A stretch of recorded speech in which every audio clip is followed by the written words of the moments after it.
How's it going, guys? It's Eclipse here, and in today's video we have a really special one because not only are we looking at a free vehicle that you can pick up as part of the season pass for rank 25, and of course if you bought the ultimate season pass you'll already have the tier 6 French Panther, but we're also having a look at a tank that has recently been buffed along with all of the low tier vehicles in the game since they got extra hit points to make them way more competitive against those horrible, overpowered, like 8 or 9 years long Panzer 5-4s, and that is because all of the low tier vehicles got a health buff to keep them in line with some of the other vehicles in the game and make them a little bit easier for new players. But we're going to have a look at this vehicle and see how this is so dominant even if it is French. And of course let's have a quick look at the statistics, and then we'll get into two insane gameplays that I had. In fact, two of the only games that I did play in order to get the recording for today's video. And this is a really interesting one. So the first thing that I want to look at is of course what this tank is all about. Well, of course it is a Panther, and so has the typical Panther armor as you'd expect, being a tier 6, but of course one tier lower than the actual German Panther. But of course has some sacrifices when it comes to this vehicle. It doesn't get as much of the armor that you'd expect with regards to its turret, so it can be penned quite easily, and for the most part can be penned quite easily at tier 6 by most vehicles. It has a big lower plate so it can be penned, so the big kind of turquoise section at the bottom here, a really easy place to pen this, and of course this is something that low tier players usually maybe don't realise, and so can actually bounce off of you. And of course you can side scrape with this vehicle since it does have a pretty decent side armor, and at this sort of tier it's pretty dominant. So armor wise it's actually okay, it's nothing outrageous. You can get penned by most things, as I say, and anyone that knows what they're doing will pen you. Has a massive cupola as well, but key things is that the armor can work. But the one good thing about this vehicle is it has insane damage per minute, which is why we were able to have the results that we were in the periods of time that we had them. And of course, being that this is a Panther, the top speed is 55 kilometers an hour, which is amazing, and is able to maintain that speed really well and mobilize yourself all around the map, and we're going to see that in the gameplay. But equipment wise, we've ran it with advanced loader to boost up that DPM, make it superb, because low tiers are typically dominated by vehicles that have A, either higher alpha damage, or B, vehicles that have really good damage per minute, which is why you see things like the Hellcat 105, you see all of the low tier vehicles, the T67, have that really increased fire rate, or alternatively the high alpha and also a decent fire rate for the gun. Usually armor at lower tiers doesn't really make much of a difference, and you're actually going to sacrifice a lot of the key stats like that damage per minute when you do play them. So of course advanced loader in the lower tiers is usually almost a given, and even when you get to tier 10 you'll probably be looking to use advanced loader where you can. Then we've gone with ventilation. Since you don't have the option to actually put vertical stabilizers on this thing, it's not really necessary anyway because the accuracy is pretty good, but gives us a little boost to the generic aspect of our tank, which is always good. And of course for the most part there's not really anything else you could really swap it out with. I guess you could go with a speed boost equipment, which could help this tank out since you could reach higher speeds, but we're not really about that. We're all about making our tank as holistic as possible, and at this low tier the extra boost to view range that improved ventilation does is what we're always after, because low tiers is typically dominated by the tanks that have the highest view range, since you can use that to your advantage, and a lot of the players you're going to be playing against won't actually have the view range to spot you, which you'll see in the first replay that we have. But in addition to that, of course, being view range dominant, we've gone with advanced optics to boost up that view range, which is a key thing that you can do in your own gameplay, and you can use it on pretty much any tank at the tier. And that's why I do, even on heavy tanks, just to make it so much easier when you come into those scenarios where you're coming up against something that has good camo and you want to be able to spot them when they fire. So that's what we usually run advanced optics for, and of course the view range perks. And that's why when we go to our commander, we're running with as much of the improved kind of aiming and accuracy perks that we can go with, steady aim, etc. We've gone rapid loading, snapshot. We're also running some camo perks as well, and of course Born Leader and Sixth Sense is almost a must on every single crew that you have. But Of course, that is the main statistics of the vehicle. We're running it with full premium consumables because silver just isn't a problem for us at the moment, and probably never will be again since we bought most of the vehicles in the game. But one thing that you should know is that this tank is definitely a sleeper, and it's actually really fun to play, which is something that I don't usually say about low tier vehicles and tier 6, especially with so many overpowered ones, but this feels something a little bit different. Let's get into the gameplay. So the first game that we do have then is on Siegfried Line, and the Siegfried Line map is one of the good ones for a tank like this because you can use side scraping, you can use view range, you can use damage per minute to track people in the open or keep them in a position, which is something that the higher kind of rate of fire vehicles can do a lot better than, say, if you have a 10-second reload. So that's something you want to be taking advantage of, and that's going to give you a load of assistance damage as well if you can do that. But more importantly, even if your teammates don't manage to hit them, you can lock them in place and you can keep ploughing those rounds into them, and most of the time they won't even be able to spot you. So straight away we come into this location, we can push down the bush, gives us a little bit of camo if we need it later on. Looks like there's not a whole lot of vehicles going into the town, but we go for this T67, the little seal clubbing vehicle at this tier. So if we can get rid of him, that'll be ideal. We place one into him and then we get potentially a second one, but unfortunately our shell doesn't hit because he gets taken out much quickly, or quicker than we could actually fire. But what we have now is of course the light tanks that have gone into the field. Not necessarily a problem since they don't seem to have enough view range to actually spot me here, which is perfect and exactly why we take those view range perks, because not only are we the ones dealing damage to them, but we're getting spotting assist as well. So it's almost like a double benefit. Now you see me here just trying to go for that tracking shot. Unfortunately he repairs it instantly and we don't manage to land a second shell. So it's almost one of those scenarios where it would have been better to go for the damage, but don't worry, we will get that damage later on. Now what I love about this position in Siegfried Line is it's pretty risk free as long as you maintain kind of some vision in the field, because if you don't maintain that vision in the field you can get spotted and then you can end up getting taken out from people in the field. But if you do find that there's a load of people in that field, what you can do is you can pull backwards and be in cover by the kind of castle walls that you have behind you. So it's not necessarily the worst place, and especially if you're coming up against tanks that don't have super high alpha, it doesn't matter if you take one or maybe even two shells, and especially doesn't matter given the fact that we have way more health now.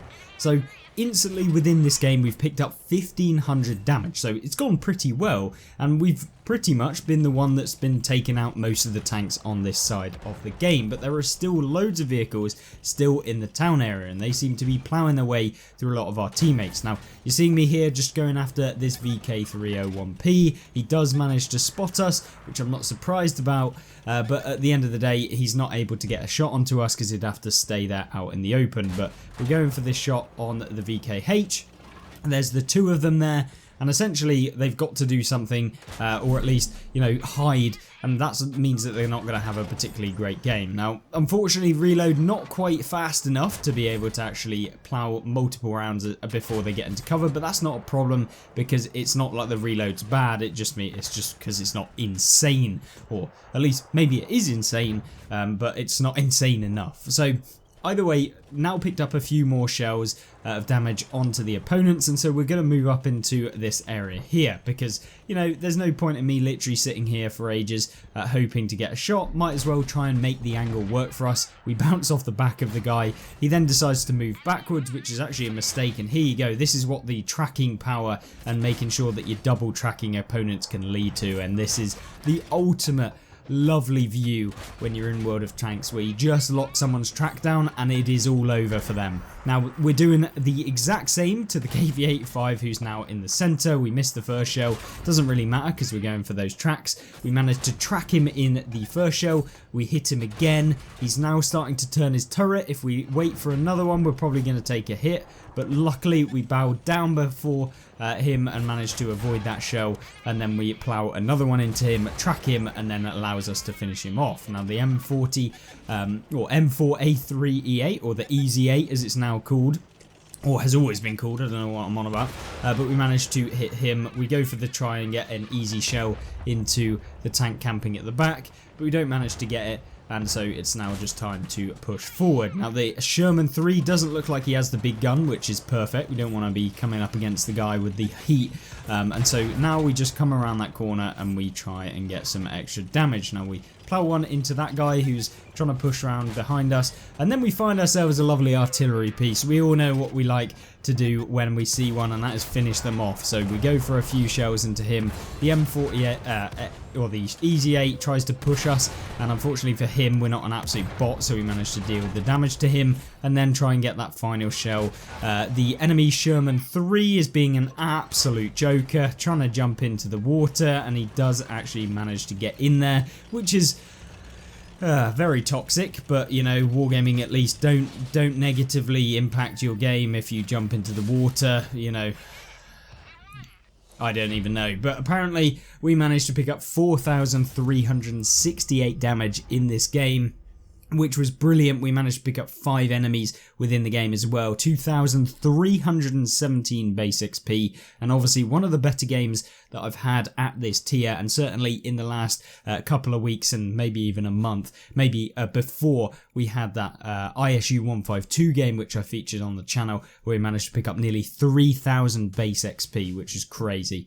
So yeah, obviously a mastery badge, high caliber, and a brilliant game and a brilliant tank. But there's one more that I want to showcase about this tank as well, and that is on Pearl River. And this map is yet again a very good one for a tank like this, a fast firing one. There's loads of opportunities for you to lock people's tracks down and also use the armor as well, but instead we're now pushing over to the left hand side. This is usually where the mediums go. Of course you could fight in the center of the map, but with this sort of tank, and given the fact that there's lots of places where you have to use gun depression in the center, although it might not think that you do, there are, and the Britannia Panther doesn't necessarily have an insane amount of gun depression. It's still decent. I believe it's 5 degrees, and that means that yeah, you can still be able to compete, but it's not quite as easy. So you're seeing here, we come into this location, we find ourselves up against a knight and also a light tank. Now hopefully we can remove both of them. We have to be very careful that we don't expose ourselves to the opponents on the enemy hill, much like our hill here.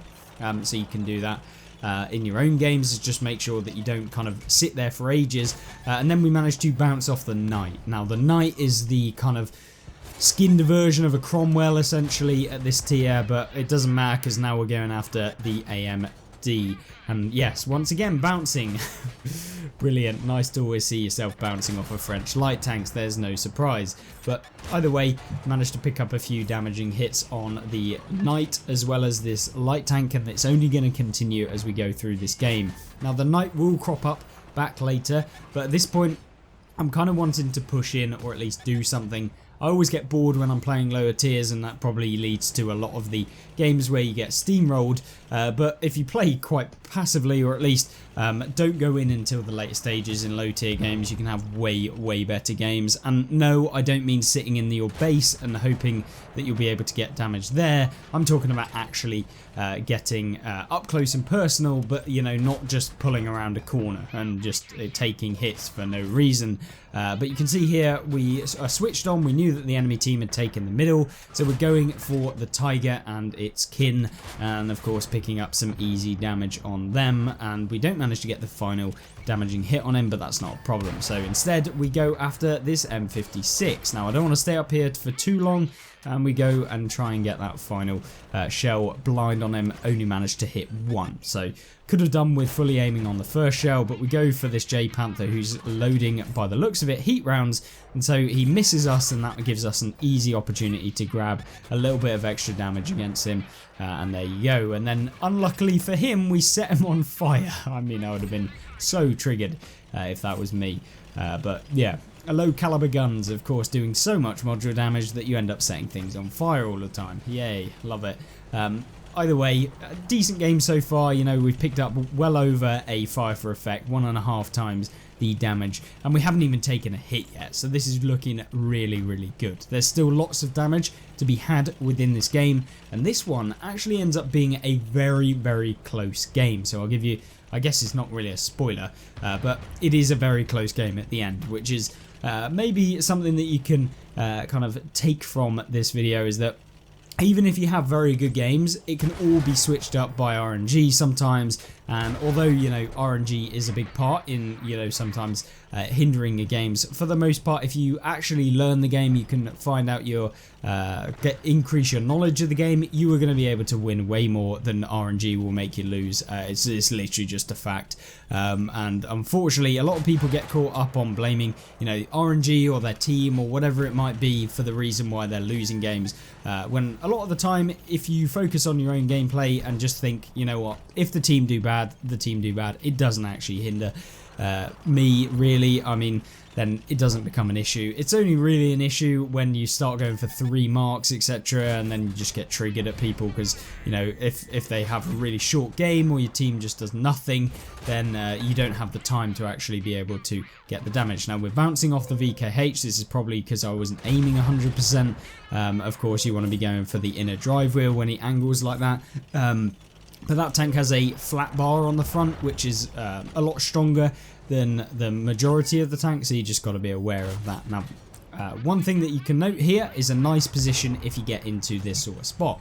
And that is that you can come here and you get gun depression on people that are going to be in this location where the ELC is. But equally, we are trying to get some damage on whoever we can, and so indeed we pull back down. Now, we bounce off of those French light tanks. Hey, it wouldn't be the first time in this game, and probably never will be the last time that we do that. But we see the Cromwell Knight is now coming around. He's trying to do a little rat strat, and luckily we actually preempt that, and we put one into him. We're going then for the second one, and he looks like he's trying to ram us. Of course, probably not the best idea for him, but we don't want to lose any extra health from him ramming us, and we're not going to deal any more damage to him, and we're just going to lose health for no reason, so I don't want to do that. Instead, I side scrape out on this corner. I wasn't sure if the guy who was over here earlier had been taken out yet. So instead we play a little bit more cautious. We do get spotted, and it is the WZ131FT, which is not ideal, but we're trying to get those rounds into him, and instead we push forward. The enemy artillery, of course, looking for us in this game, and so instead we're going to try and get arty safe by coming up close.